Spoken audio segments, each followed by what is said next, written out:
Les jeux vidéo sont encore mal vus par certains. Plusieurs se feront attaquer pour violence gratuite ou sexualité inutile. D'autres se feront dire qu'ils n'ont aucune profondeur, qu'ils sont faits pour les enfants et qu'ils rendent idiots ou violents.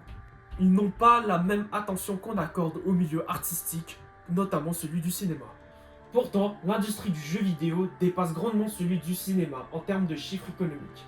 En plus, la plupart des joueurs sont généralement plus vieux et matures qu'on le pense. On peut associer cette grandeur avec la qualité que les jeux ont pris avec les années. Sans seulement parler des graphismes de plus en plus travaillés, certains voient leur histoire extrêmement développée. Les personnages, la construction de l'univers et les thèmes abordés sont au niveau de ceux qu'on peut retrouver dans les plus grands films et livres. Leur place dans le milieu de l'art peut alors être grandement questionnée. Les thèmes abordés dans la plupart des jeux peuvent parfois être grandement reliés à notre réalité et assez importants. Même si le contexte et la gravité sont souvent alternés par rapport à notre monde, ce n'est pas forcément une mauvaise chose. En effet, cela permet de faire passer le message plus facilement au plus grand nombre possible. La discrimination est souvent abordée avec des minorités fictives. Même si on ne peut pas s'associer aux groupes représentés, les actes qu'ils subissent peuvent nous faire rappeler ce que certaines minorités dans notre monde peuvent subir, notamment avec le racisme.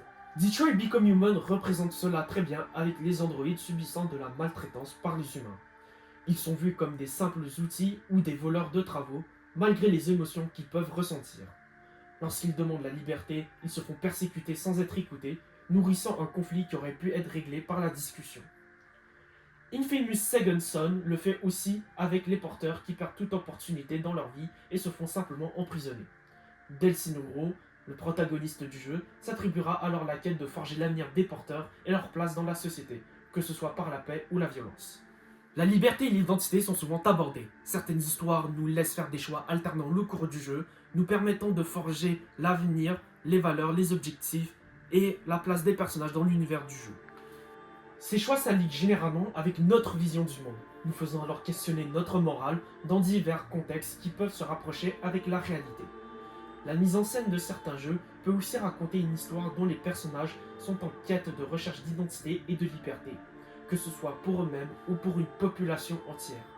La narration nous fait alors vivre l'histoire profondément, parfois plus qu'un film ou un livre, puisqu'on incarne le personnage directement. Nous vivons alors son évolution et pouvons se reconnaître à travers le changement de ses traits de caractère et l'altruisme de ses actions.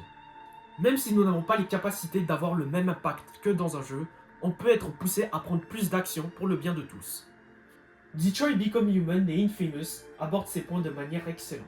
La communauté des personnages principaux se faisant persécuter, nos choix forgeront alors la place de leur communauté au sein du monde de leur jeu. Une quête de liberté se démontre grandement à travers l'histoire entière de ces jeux. On choisit la manière dont les personnages obtiendront leur liberté, que ce soit de manière pacifiste et heureuse ou extrêmement violente et coûteuse en termes de pertes humaines, renforçant l'idée que la liberté a un prix. Dans les jeux n'offrant pas forcément de choix, on peut retrouver Ezio d'Assassin's Creed. Ezio est une parfaite représentation de la recherche d'identité. À travers les 3 jeux dont il est le personnage principal, on le voit vivre une constante évolution dans son caractère. Sa volonté d'offrir la liberté au monde entier en tant que membre de la confrérie des assassins est grandement démontrée, et ce malgré les pertes qu'il a pu subir au cours de son aventure. Et puis, sans forcément parler de la profondeur d'une histoire, les développeurs mettent de plus en plus d'attention à la direction artistique et la qualité visuelle de leur jeu. Les graphismes deviennent de plus en plus réalistes jusqu'à faire douter certaines personnes qui pensent qu'il s'agit directement d'une simple vidéo de la réalité. Même sans parler du rapprochement à la réalité, certains jeux utilisent une direction artistique unique, renforçant alors l'identité même d'un jeu, que ce soit une identité comique, dramatique ou joyeuse.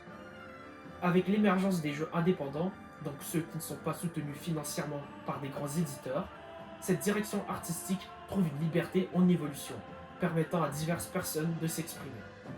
Il est vrai que ce ne sont pas tous les jeux qui possèdent une telle profondeur.